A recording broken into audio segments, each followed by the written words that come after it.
Good day, my name is Janjay Narvito from BSCA 2A. Good day, everyone. My name is Mrs. Valencia from BSCA 2A. And we are going to report about Georg Wilhelm Friedrich Hegel. Born in Stuttgart, Germany in 1770, Hegel was a German philosopher who is considered one of the most important figures in German idealism. German idealism was a philosophical movement that emerged in Germany in the late 18th and early 19th century. German idealists believed that nothing exists without the mind. This means that while the world exists, our knowledge about the outside world is limited to our experiences. Develop a system of dialectics. Hegel's system of dialectics is a complex philosophical framework that attempts to explain the development of all things through a process of thesis, antithesis, and synthesis that we will be discussing later. Considered the summit of early 19th century German thought. Hegel's work had a profound impact on many future philosophical schools, including Marxism, existentialism, and critical theory. Called the Aristotle of modern times. Hegel is often compared to Aristotle because of his comprehensive and systematic approach to philosophy. In 1801, Hegel was a lecturer at the University of Jena. This was Hegel's first academic position, and it was here that he began to develop his own philosophical system. He lectured on logic and metaphysics. Hegel believed that logic and metaphysics were the two most important branches of philosophy. In 1802, he produced his first field book on philosophy, The Difference Between Teachers and Scaling Systems of Philosophy. This book was Hegel's attempt to distinguish his own philosophical approach from the approaches of Fichte and Hegel. He worked as a professor in various German universities. Hegel held professorships at the universities of Jena, Heidelberg, and Berlin. He became well acquainted with Romanticism. Romanticism was a major intellectual movement of the 19th century, and it had a significant influence on Hegel's thought. His Hegelianism was largely in response to Romanticism. Hegel's philosophy can be seen as an attempt to synthesize the insights of both rationalism and Romanticism. Hegel's career from 1805 to 1831. In 1805, he wrote his book Phenomenology of Mind. This book is considered one of the most important works of Hegel, and it is a key text in the development of German idealism. Hegel's Phenomenology of Mind is a complex and difficult work, but it is also one of the most important works in the history of philosophy. In this book, Hegel argues that the development of human consciousness is the process of the mind coming to know itself. From 1808 from 1816, he was headmaster of a gymnasium in Nuremberg. This was a period of relative stability for Hegel, and he was able to focus on his writing and teaching. From 1816 to 1818, he taught at the University of Heidelberg. This was a time of great intellectual ferment in the Heidelberg, and Hegel was able to interact with other leading philosophers of the day. In 1818, he took offer of the chair of philosophy at the University of Berlin. This was the most prestigious academic position in Germany, and Hegel held it until his death in 1831. Hegel's work at the University of Berlin was highly influential, and he attracted a large number of students, and his lectures were attended by many of the leading figures of the 19th century German intellectual scene. Hegel's death in 1831 was a huge loss for German philosopher. But as of now po ay napakalaking tulong pa rin ni Hegel sa mundo ng philosophy. Hegel's work is normally categorized as German idealism. German idealism is a philosophical movement that emerged in the late 18th century. It is characterized by the belief that reality is ultimately mental or spiritual in nature. Hegel is considered specifically to be an absolute idealism. Absolute idealism is a form of idealism that holds the absolute or that is the ultimate reality. Hegel was an absolute idealist. This means that he believed that the universe is essentially mental or spiritual in nature. Hegel was influenced by Immanuel Kant. Kant was the German philosopher who is considered one of the most important figures in the history of philosophy. Hegel was particularly influenced by Kant's theory of knowledge. Hegel was influenced by Immanuel Kant. Kant was a German philosopher who argued that our knowledge of the world is limited by our own mental faculties.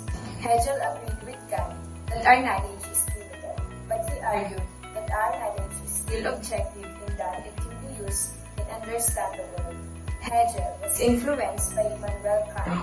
Kant was a German philosopher who argued that our knowledge of the world is limited by our own mental faculties. Hegel agreed with Kant that our knowledge is limited, but he argued that our knowledge is still objective in that it can be used to understand the world. Hegel's work in the philosophy of history would influence Karl Marx. Marx was a German philosopher and economist who is considered one of the most important figures in the history of political thought.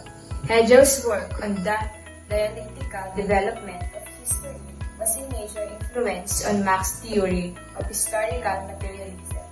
Hegel's work in the philosophy of history would influence Karl Marx. Marx was a German philosopher and economist who argued that history is driven by class conflict. Hegel's work on the dialectical development of history was a major influence on Marx's theory of historical materialism. Absolute idealism. Absolute idealism is a philosophical school of thought that holds that reality is ultimately an all-inclusive whole. This means that everything that exists is part of a single or unified system. Hegel was the founder of absolute idealism, and he argued that the universe is a dynamic process of development in which different ideas and concepts are constantly interacting and evolving. World spirit is a term used to Hegel's to refer to the underlying unity of all reality. It is the sum of all human thought, culture, and art. Hegel believed that the world spirit is constantly striving to achieve self-consciousness, and it does this through the dialectic process. The world spirit comes to know itself in three stages. Subjective spirit, the individual. This is the first stage of the world spirit's development. In this stage, the world spirit is embodied in the individual human being.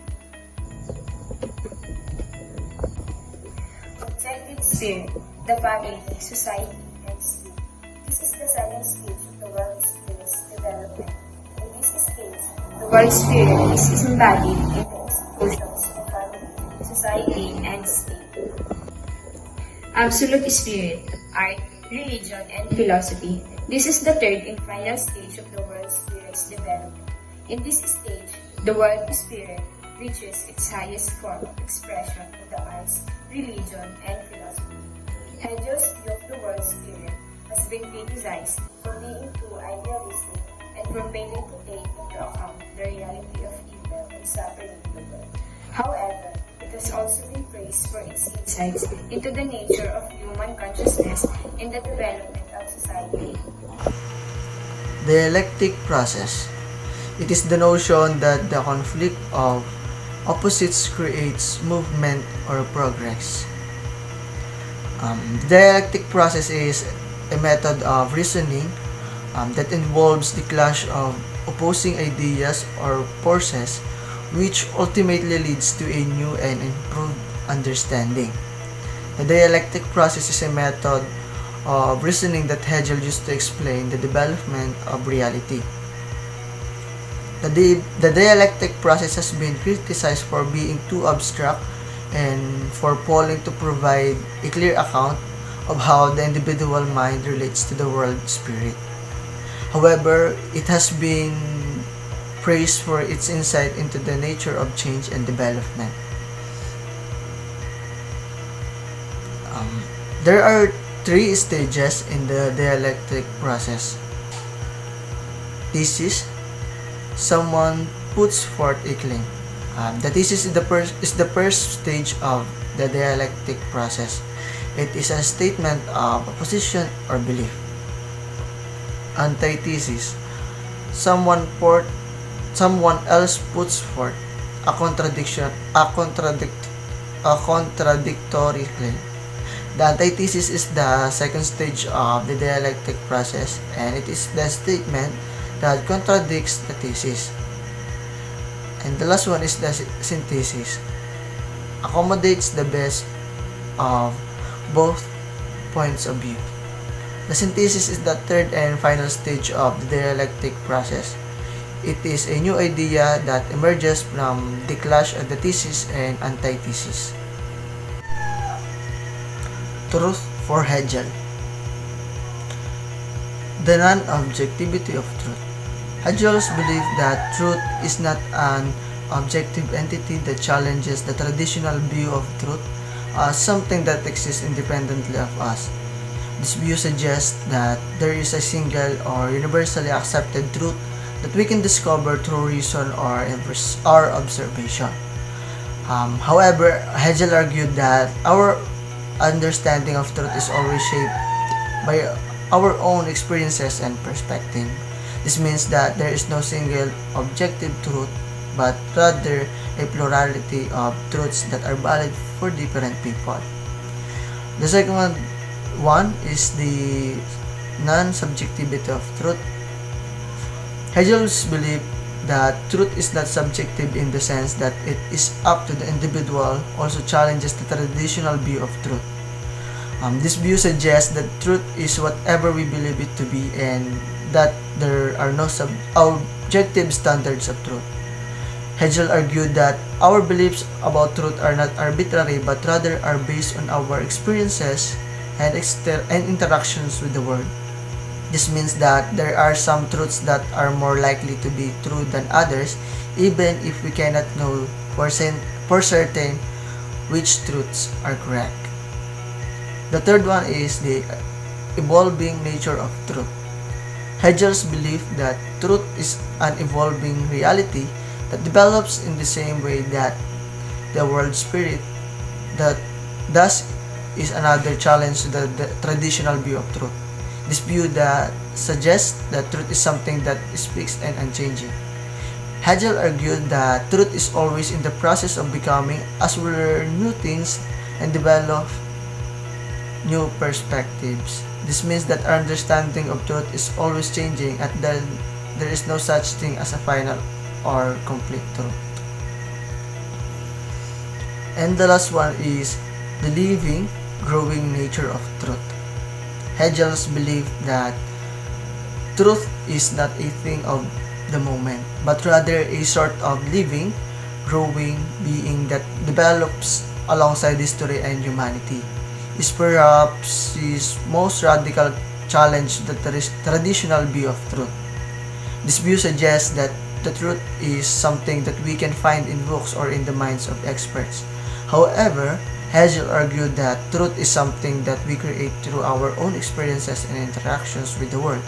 This meant that truth is not something that we can simply discover, but rather something that we must actively participate in creating. The absolute idea. It is a comprehensive, evolving, rational unity that Hegel believed is the ultimate